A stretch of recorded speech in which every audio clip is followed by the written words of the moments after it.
Saudi wasn't attacked, so it's only left Bahrain and Kuwait. And then Israeli media started claiming that Bahrain and Kuwait were behind the attack. And then, so that's what everyone was speculating. Bahrain and Kuwait was trying to create deterrence by striking Iran, saying, look, this is between the EU and the US, stop striking US bases in our country.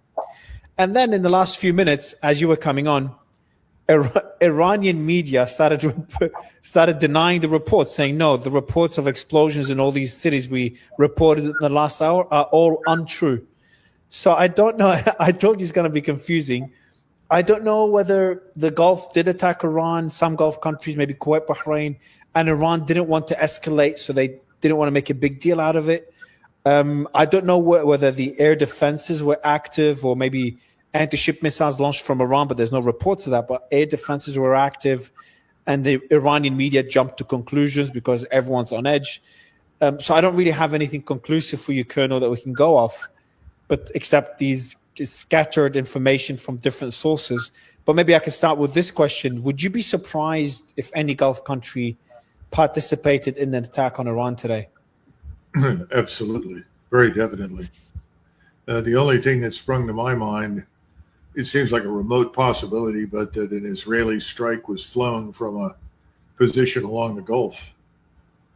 You know, that's not impossible, but it doesn't sound as though we have any real clarity, and there's confusion as to whether or not anything really happened. So, you know, but the last thing I would do if I were in Qatar right now, or Bahrain, is launch a strike against Iran. What's to stop Iran from flattening the place? Doesn't make a lot of sense to me. I agree, especially Bahrain, tiny little Bahrain, or Kuwait. I would be surprised if Qatar participated in it, because Qatar was not struck by Iran, except it seems one strike yesterday, one missile, more of a warning shot. There was one new report, this came in now, according to Iranian media, a military headquarters, Iranian military headquarters on the outskirts of Bushehr was hit by a projectile from the American Zionist enemy, according to IRNA, so Iranian media, citing the deputy political and security governor of Bushehr. The deputy says the attack resulted in no casualties. So that might have been, and now so that might have been a very, you know, the air defenses, etc., and everyone's on edge responding to that little attack. But I would agree with you as well. I understand Bahrain and Kuwait would want to maybe consider building deterrence, but they're too small to build deterrence, like a chihuahua barking at a lion. Exactly. Doesn't make any sense. I also don't know what to make of the word projectile. You know, what is this, a lawn dart, you know, thrown from a ship or something? I don't know. Doesn't make any sense. But, you know, these things happen in war. You know, when I was in 91, this is actually before we had begun the offensive on the ground. We had some soldiers, troops that were very far forward, right on the border with Saudi Arabia. And of course, you have to understand that these soldiers had never seen combat. They were all green at this point. So everything was fascinating and interesting and scary. And we got this report. I was awakened at, I think, something like 2 a.m. Sir, we have a report that so-and-so in G Troop is under bombardment. So, you know, I got up. I said, all right, let's go there and find out. Walked over to the Tactical Operations Center, this vehicle that we'd set up. I walked in there and said, what's going on? They said, well, this so-and-so reports such and such. I said, did this come through the exec? No. Who the hell sent this report in? So get them on the phone. So who's sending this report up, and what do they say? They said, the report they said, sir, where we have air-to-ground bombs at our location. What the hell else are there other than air-to-ground bombs? You know, I mean, do we have anti-gravity bombs and people are throwing things into the air?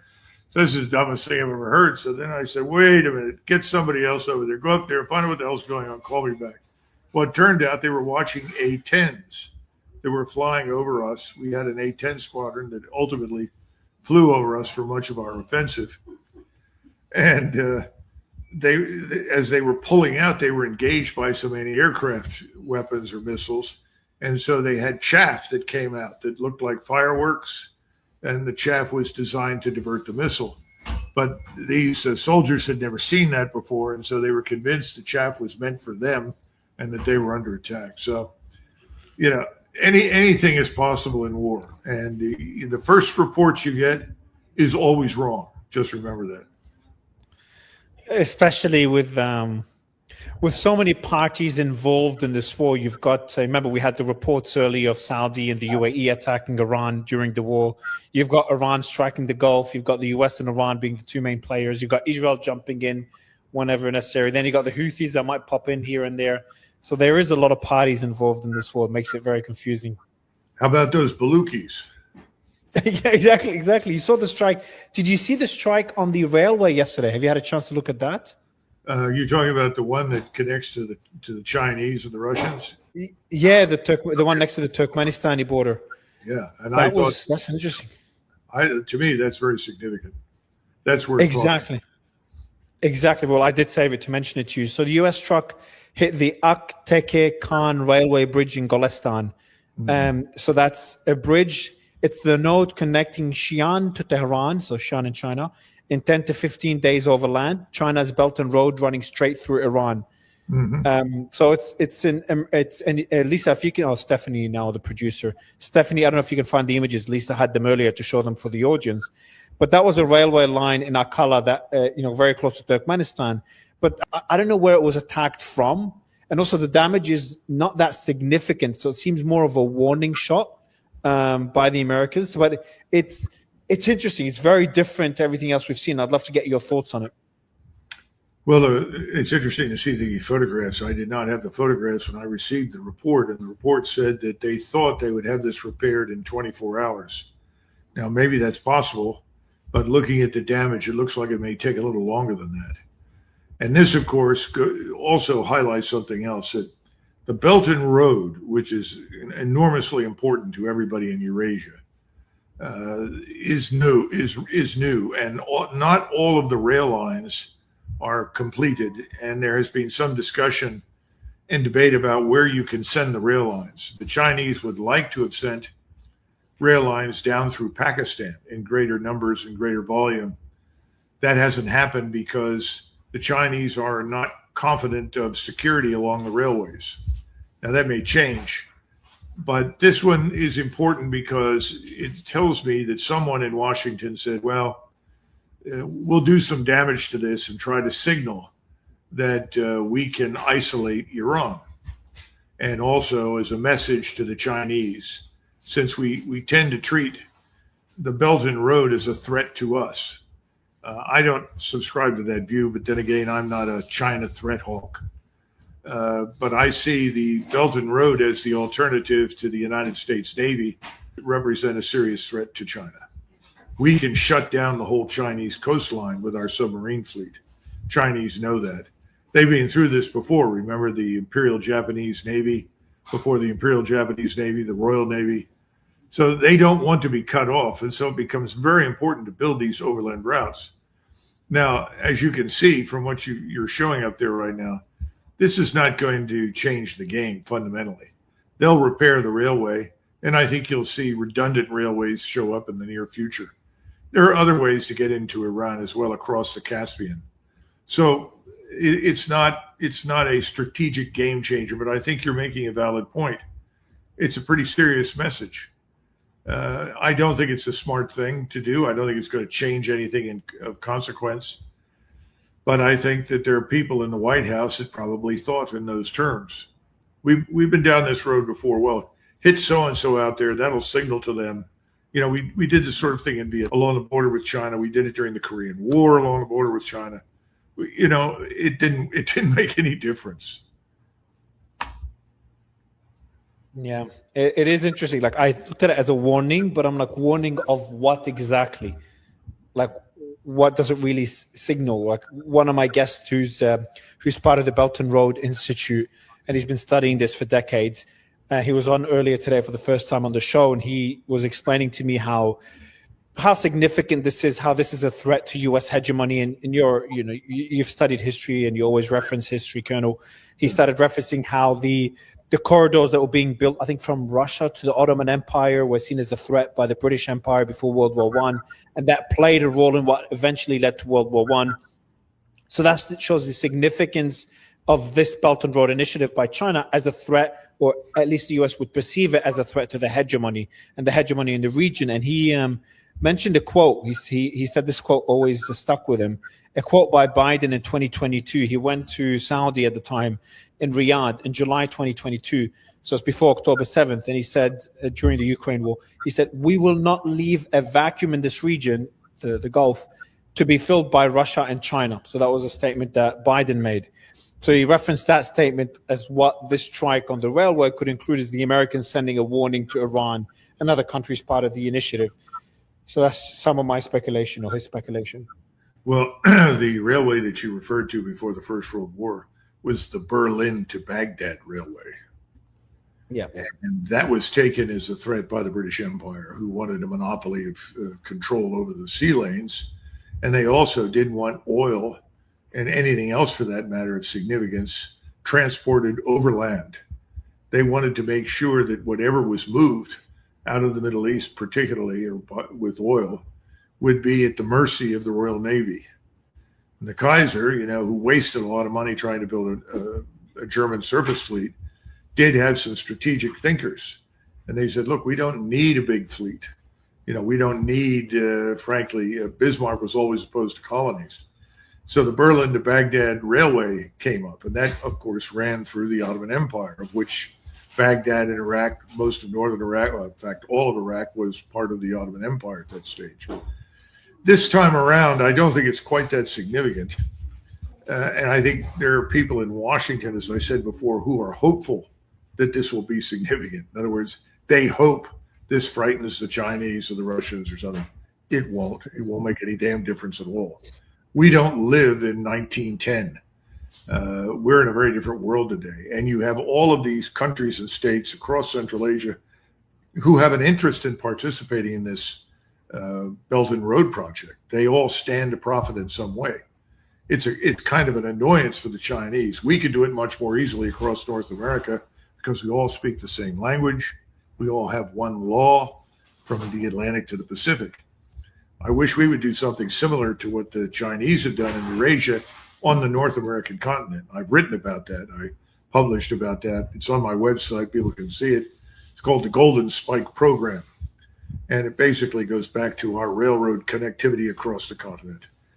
So bottom line is, yes, that was the one strike that popped out when I looked at the list as being significant. I know, no doubt they'll repair it. It's not going to dampen Chinese enthusiasm for supporting Iran. Come on, wake up. They have a very good relationship with the Iranians on the basis of petroleum and a number of other products. So do the Indians. So the notion that you're going to do something like this, and this is going to warn everybody that things can get worse, it's not going to help our position at all. But there are some, we have a sort of late 20th century military establishment, and we have an early 20th century thinking establishment, if you want to dignify it with that word, in Washington, D.C. That's our problem. Yeah, and also it could be, there might be some intelligence that we obviously don't know about. Maybe the Americans know some air defense batteries are being delivered through that railway in the next couple of days or on their way, and they struck it as a warning for the Chinese or for Iran not to import them. I'm just saying there could be more to it as well than something. Most of the air and missile defense capability and radars and so forth, even missiles themselves, have been flown in by the Chinese. Oh, okay. Massive, yeah, massive. yeah.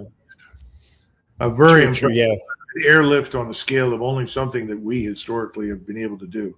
Chinese can do it now. So, the bottom line is somebody's trying to say something about the Chinese or to the Chinese in connection with Iran. We got that. It's not going to change anything. That's my point. Yeah. Since we're talking about the strikes, and there's no information on the strikes today, everything's quiet now on the explosions we heard earlier. It's just very bizarre, very, very bizarre. I'm sure we'll get reports of it. Similar to the attacks by Saudi and the UAE, we only got reports about it weeks later after the ceasefire. We'll probably hear about this in a few days. We'll start hearing leaks come out. But I haven't asked you yet your thoughts on the the escalations in the last 48 hours. So you had Iran attack those 3 ships going through the Omani side, and the US just went ballistic. They've attacked in the last 2 days. It was 14 times the level of attacks we saw the last 2 times. They retaliated against the strikes on the ships going through the Omani side. So the Iranian strikes beforehand in the last couple of weeks. So it's significantly more, according to the New York Times, about 14 times more. There's kind of 2 schools of thought here. One of them is the ceasefire dead, or the MOU is dead, as Trump has said, and this is the beginning of a continuation of the war. And the other one, which I'm in that camp, at least for now, is that this is just the 2 sides, a bit of a power struggle between the both. Iran saying we're going to control the Strait of Hormuz, and the US trying to break that, trying everything they can to break that. And the Iranians' retaliation kind of confirms that, because they're not escalating. They're like, we're going to strike Kuwait, Bahrain, and Jordan and keep our control of the Strait of Hormuz. And today, the ships are going through the Iranian side. So they seem to be playing the long game there. What's your analysis of this escalation, and how worrying is it? I think perhaps the first observation is that Iran has gone to a full war footing. In other words, they are now mobilized for war, total war against us. Are we mobilized for total war against them? No. We have a fraction of our military capability. Now, most of the fleet is currently involved in this. And there's something interesting that should be brought up, and that is that the United States Navy has now officially admitted that they have more launchers and more launch tubes for missiles than they have missiles to fire. So what are we doing? I don't know, but I suspect that we're pulling assets, missiles, from other locations, other theaters, and concentrating them in the Indian Ocean and potentially the Mediterranean. But I think that's an important point to keep in mind. Iran is in a total war mode, full war footing. Russia is very close to a full war footing and could go to a total war mobilization state very rapidly. Both of them are mobilizing their scientific industrial base, their population, everything. We are not. And Trump has failed miserably to extract more performance from our so-called 5 major defense industries.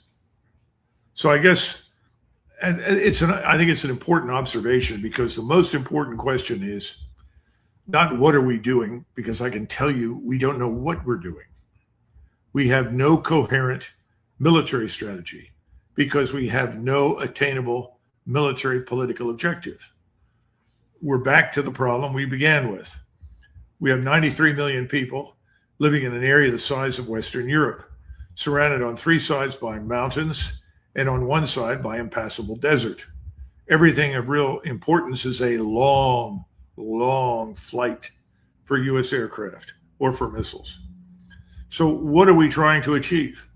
We've given up on regime change, We've decided that the most that we can do is insult and offend the people of Iran and everyone who happens to be a Shiite Muslim by attacking during the funeral of the leader of Shia Islam, who is being laid to rest in near Mashhad, right?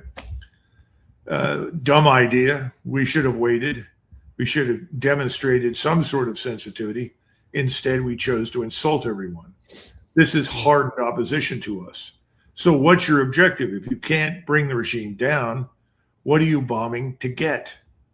You think the more bombs you drop, the more likely the Iranians are to jump into little rubber boats with white flags and say, we're through, we're finished, you can have the Persian Gulf?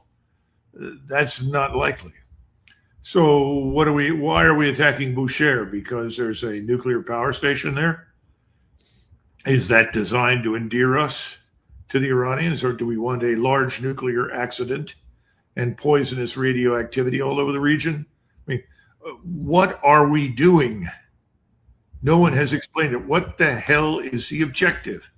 Well, I know what the Israeli objective is, and I'm afraid that's the objective that we're pursuing: the total destruction of Iran. I said that to you months ago. What do the Israelis want? The destruction of Iran. End of story.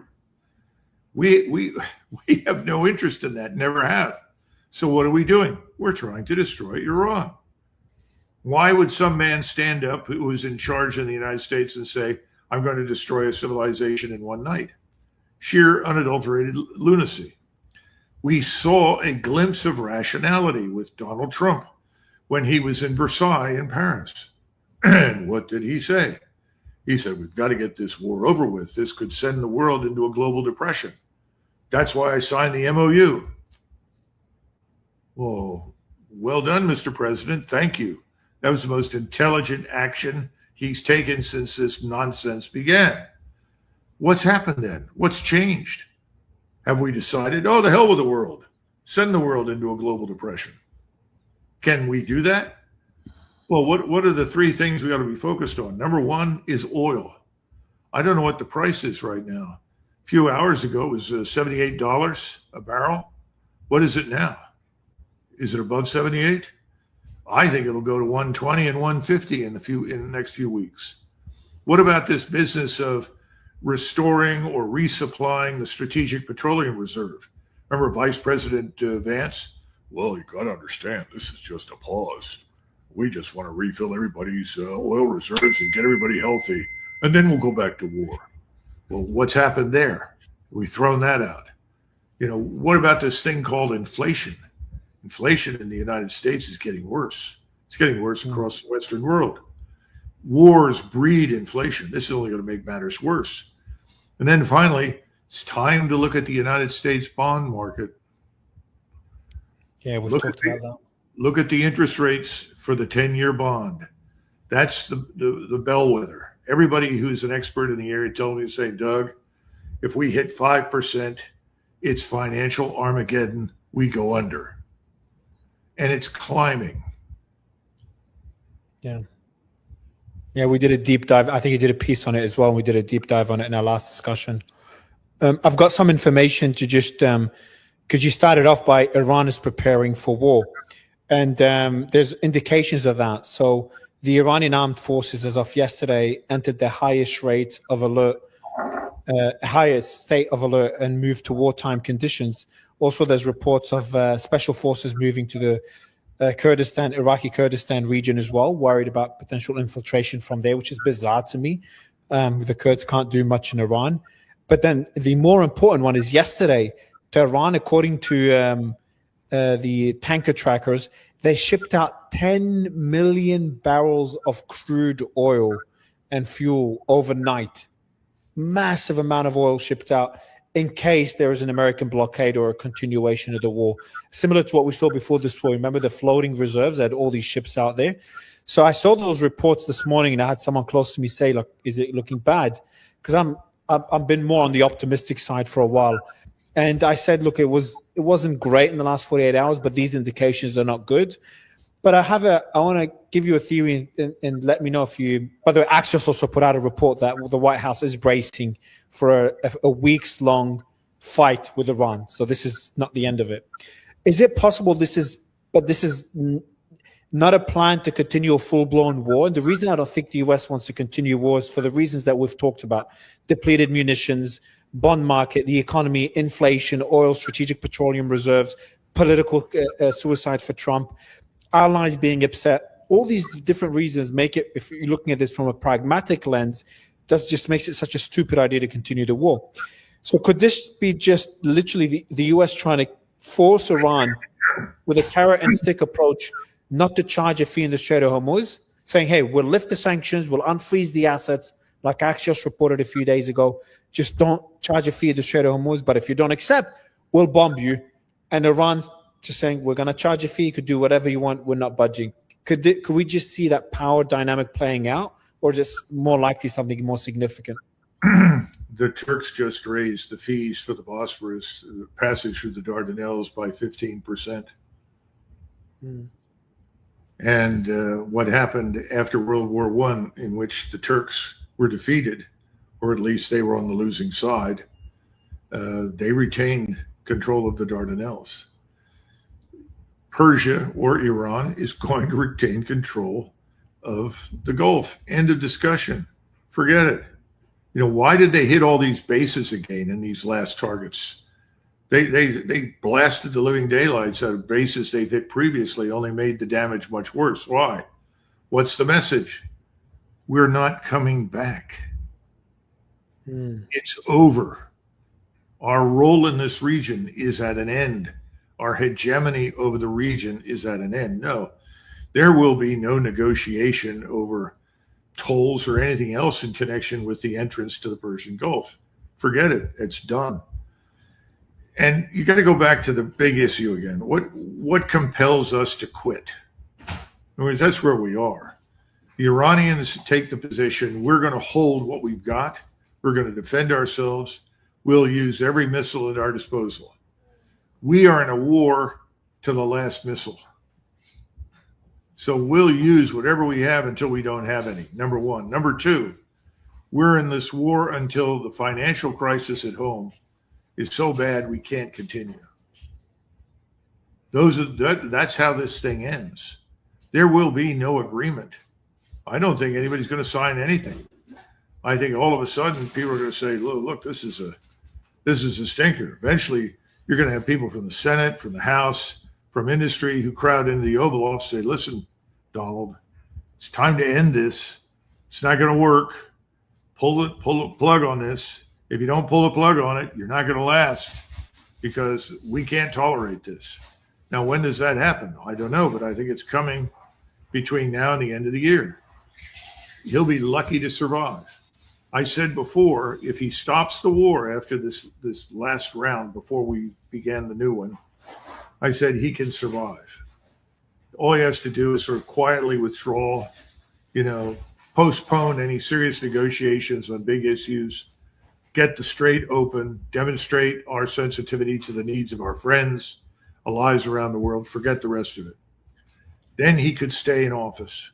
He's now backed out of that. He said, to hell with the world. To hell with everybody. I'm going to break Iran. I'm going to win this. That's where he is. It's back to this problem that he has with the parent-child relationship. With him, everyone's a child and he's in charge. Remember, I went over Roy Cohn's rules. Yeah, that's the inevitable outcome. So he says, well, I told them, they could, they have to do this or there's no deal. Oh, they called me last night. They're desperate for a deal. Yeah, okay. Smoke some more crack. They're not desperate for a deal. You're desperate for a deal, and everybody knows it. So what can he do? Can he stand up and be the man we know he's not? Take responsibility for this thing and end it? No. So he's just going to hammer away and hammer away and hammer away.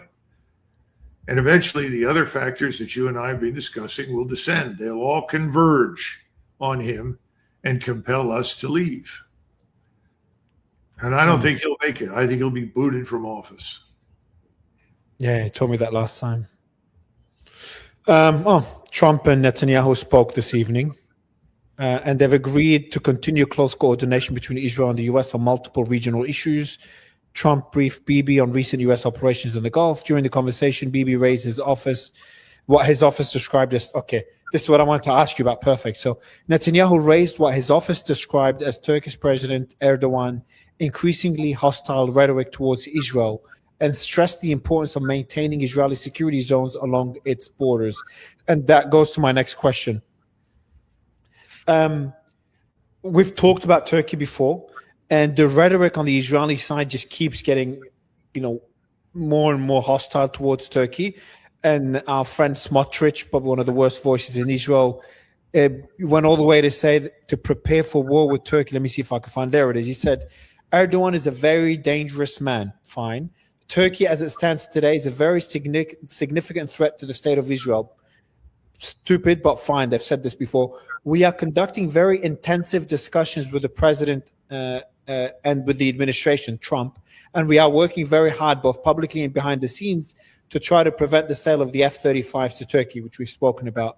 Erdogan must not be given access to game-changing weapons. So this is not the crazy stuff. There's another one where he's talking about, this is it. We are preparing for every scenario, including military action. That's Smotrich, so Israeli finance minister about Turkey. We understand that there is a threat, and we will not allow Turkey to threaten Israel's existence, just as we have not allowed and will not allow the Iranian regime to do so. So he's talking about preparing for the military action against Turkey and comparing Turkey to Iran, which was just bombed for the second time in war last year and this year by Israel. That's pretty extreme, but Trump doesn't seem to give a damn, Colonel. He went to Turkey, he kept praising Erdogan time and time again, and said he's considering approving the F-35s. Well, why would President Trump do that? Why would he praise President Erdogan, and why would he lift the sanctions and sell F-35s to Erdogan? It's called a bribe. We are bribing President Erdogan and the Turks to stay out of the war with Israel. We want them to sit on the sidelines. We don't want to bring them into the fight. Have you been to Turkey recently? Or Turkey? Yeah, 4 months ago. Everybody there loves Israel, right? The population is overwhelmingly supportive of the Israelis, right? There's Israeli flags everywhere. Yeah, that's right. So our friend Erdogan is the master fence straddler. He says, well, Donald, okay, what are you going to give me? Well, this is the Godfather now. This is the Godfather. I'll give you some F-35s. You got to play ball with us. Okay, you give me the F-35s, there'll be peace. What do you think you're dealing with? That's the level of discourse right now. The only thing is that our friend Erdogan is much smarter than Donald. Because just because Erdogan says, fine, we'll sit on the sidelines, we won't involve ourselves, but I have to talk to the population. I have to be on the right side of the issue, but we won't do anything, at least until he feels he has to or wants to. And that's coming, and the Israelis know that. When I was in Israel in 2013, I think it was 2013 was the anniversary of the 73 war. And I gave a presentation. You can find it on the internet. You can Google it. And it was a good conference. I learned a lot about things. I was trying to write about a chapter in my book about the 73 war, the Egyptian front. And I told them, and at the time people said, oh, come on, don't be ridiculous. I had a slide. I said, I know all of you are worried about Iran. You're concerned about Iran.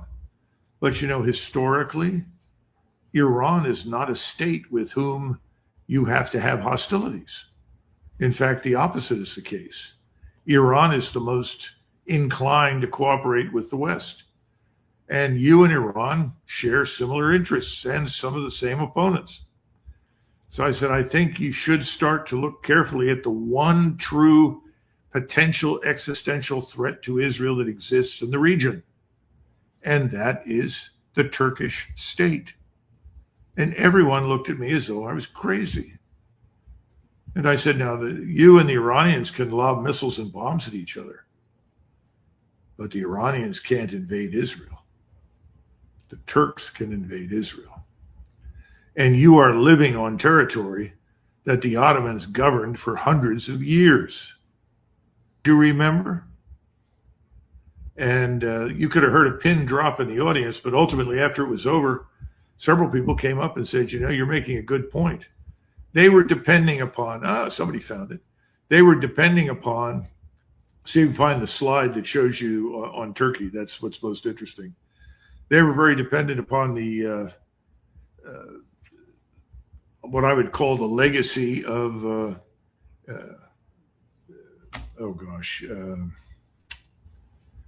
oh goodness, my brain has just gone into vapor lock. That's okay. I'm watching the younger you give a presentation. I know. Look at all that. Looking hair. Good there. Exactly. So looking sharp. Anyway, I have a. Anyway, Ataturk. They were looking at Turkey through the lens of Ataturk, and I was trying to tell them he's still revered, he's respected, but this is not Ataturk's Turkey anymore. The Turks have made a choice. They know who they are. They're not Europeans. They're Turks. Their roots are in the Middle East, in Islam, and in Central Asia. not in Europe. So this whole NATO thing, this whole facade of NATO is very flimsy. The Turks are not going to march out of it voluntarily, but they're not going to pay a great deal of attention to it if it's not in their interest to do so.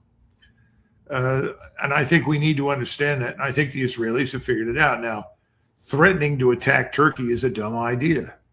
I don't know why they're talking publicly that way, except that they're suffering from what appears to be a sense of racial prejudice, racial supremacy, cultural supremacy, and extreme arrogance on a scale that I don't think I've ever seen in my life.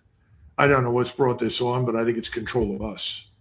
They feel that they have such complete control of us that they can say or do anything they want. I think that President Trump was doing two things. He was saying, come on, Erdogan, stick with us, stay out of this war, and we'll do this. And on the other hand, he's saying to the Israelis, don't push the Turks. They're friends. Don't get involved. He's not dumb. In this sense, he's being very smart. I just don't think it's going to work, because I think Islam as an entity is coalescing. Forget the rich fat cat elites in the Arabian Peninsula. I'm talking about Muslims. There's a greater coalescence of people inside the House of Islam than we've seen for hundreds of years. There's another, and by the way, you asked me if I've been to Turkey. I was meant to be there for an important interview during the NATO summit in Ankara, so I could have been doing this from Turkey, but I had to be rescheduled because war broke out. But I have one theory that is worrying me. A few people are floating around, is that Trump is giving the F-35s to Erdogan, conditional on Erdogan convincing the Syrian president, al-Shara, to actually fight Hezbollah in Lebanon. Now, I dismiss that as a just completely stupid idea. I don't know if we briefly mentioned it in our last interview, but very briefly, because it just sounds ridiculously stupid. But Trump keeps talking about it, and it's starting to get a bit worrying. Is that possible? Do you think al-Shara is a puppet of Erdogan, or does he have agency where he decides? Because al-Shara said he doesn't want to attack Hezbollah, and it makes sense. Like Syria barely has a military to fight Hezbollah. They've got Israel on the border. If you're Erdogan, you listen and say, well, you know, I'll talk to him. We'll see what we can do. I'm sure he made no promises. And I know that the Syrian leadership right now is very focused on the border with Israel and the Kurds. Exactly. They have their hands full. I don't see them disengaging and rushing up to northern Lebanon. And I think Erdogan knows that. And Erdogan would rather have the Islamist radicals that are in charge in Syria right now in Damascus than Israelis. Yeah. What do you make of... I haven't asked you about this, actually. You've seen J.D. Vance and Trump criticize Israel nonstop. We talked about it last week when we spoke. But now, after Trump considering the F-35s and warming up to Erdogan despite Netanyahu's opposition, they're going to be meeting in a few days, so we'll see if that changes anything. Is it possible we are seeing maybe a decoupling between the US and Israel? Are we seeing more indications of this, or I'm getting way ahead of myself? Yes, you're way ahead of yourself. Oh, okay. I got optimistic when he said yes. I'm like, he agreed with the first point. So nothing to be happy about yet.